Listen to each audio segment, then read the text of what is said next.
Hey everybody, it's Heather here from Hojo's Teaching Adventures and the Academic VA. Today I just want to do a quick video tutorial on how you can edit and manage your loops. You can look at your analytics to see how they're doing. So we are going to dive into that. I just logged into my personal Tailwind account. I'm going to come over here to Publisher and then to Smart Loop. And I apologize if I sound a little funky. My family and I have all been told we have like a respiratory viral infection.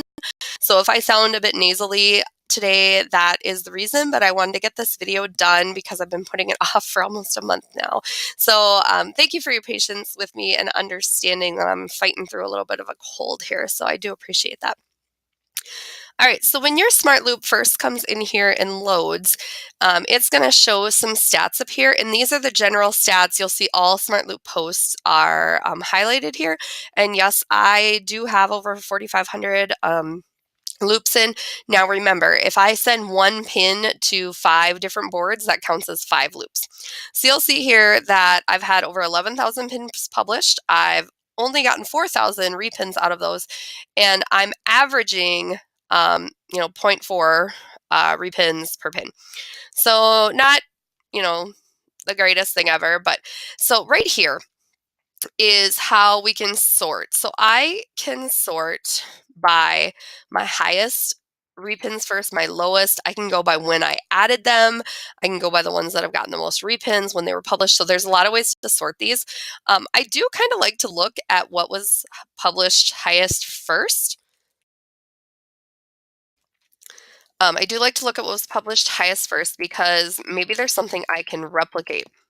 My average is only 0.4, yet this one is 8.4. And it is seasonal. So sometimes seasonal things do a bit better. But I know this is an evergreen content for me. But look at that. We go from 8.7 down to 2.7. So that's quite a significant drop. Yeah, and then we drop down to 1.9. So yeah, I guess that's interesting to me.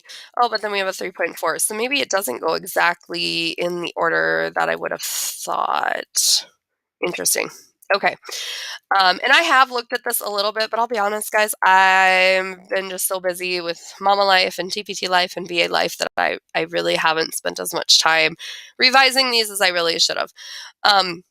But so I'm going to come over here. I want to look at just my evergreen content. So this is, you'll see the title right up here. This is my evergreen blog posts for 2nd through 6th grade. And I know my ones with high repins are doing just fine. So I'm actually going to sort this and look at my lowest repins. And I hate this image. So the fact that it's lowest, yeah, I've never gotten a single repin on that. Like that frustrates me to no end. So I'm actually going to click through here. And sorry about that. I'm going to click through here and make a little note to myself that I'm going to update that image because this is a free download. Like this should be rocking it for me. These rounding activities, I'm going to just chalk that up to roundings taught more in the fall. I didn't start this loop until like November, but I'm also going to change it to hashtag rounding. And you have to click the Save Changes button, otherwise it doesn't go into effect. I want to see if that makes a difference. And I'm going to I normally try to keep it to just 2 hashtags. I'm going to try a 3rd one just to see what happens. And it did tell me up there your Smart Loop posts have been updated. So let's see.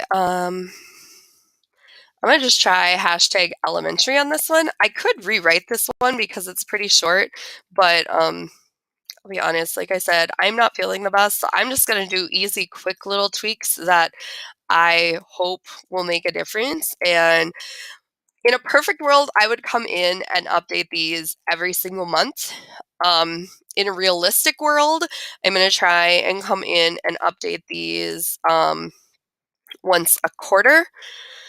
But in the real life world, I am probably going to only do this, or, I understand if people would only do it like once a year. So, at a minimum, I would recommend doing it once a year.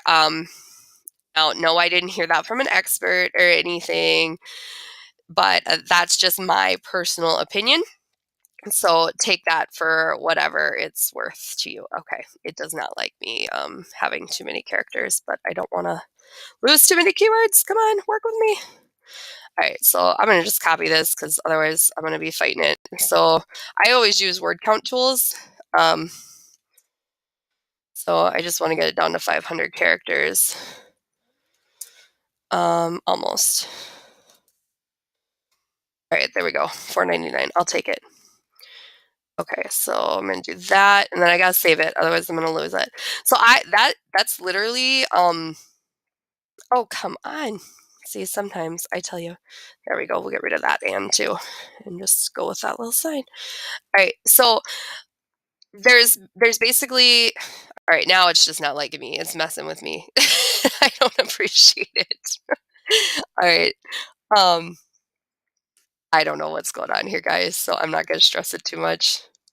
I can come back in here later. So, all right, but basically what I can do is I can update the entire pin description, which is probably the best thing to do, but I'm just short on time right now. I can update the hashtags, which may or may not help. I did not personally believe in hashtags very much when they first came out, but now I'm finding that my pins do get a better, stronger start with hashtags, so I am a proponent of using them. I typically stick to 2. Or the other thing I can do is just completely like I could just come in here and delete a pin, which is what I will do with that math fact one because this I never liked this image. I threw it on my blog to start with, and I never liked it, which is my own fault. Um, but so I would just completely delete it and start over. So those are kind of your 3 things. Edit the description, edit the hashtags, or just start over because ultimately you want these to be getting repins because if you're not getting repins on things, Pinterest might view your account as not being your quality account. So you could literally come in here every single day and play with things. Please do not stress that much. I mean, I I'm still doing well by my Pinterest standards. I'm happy with where things are, but that's just kind of a brief overview of what you can do to improve your loops and edit them and tweak them and make them a little bit stronger. And again, just to reiterate, in a perfect world, you would do this once a month. Um, in a realistic world, you'll do this once a quarter, and literally you'll do this for every single loop that you have. But in, the real life, busy mama, busy teacher, busy every hat you wear, minimum once a year. Like I'm not going to go in and touch Christmas probably until like next September, just because I want to be out there 2 months ahead of the game. Um, but I should be doing these evergreen ones at least quarterly. So if you have any questions, please feel free to drop them here in the comments, or I'm always happy to answer the questions the best that I can. The best way to get a hold of me is through my VA blog because I tend to lose Facebook messages and emails that come in other ways. So feel free to reach out via the contact tab and the information located at www.theacademicva.com. Thank you so much, everybody. Have a great day.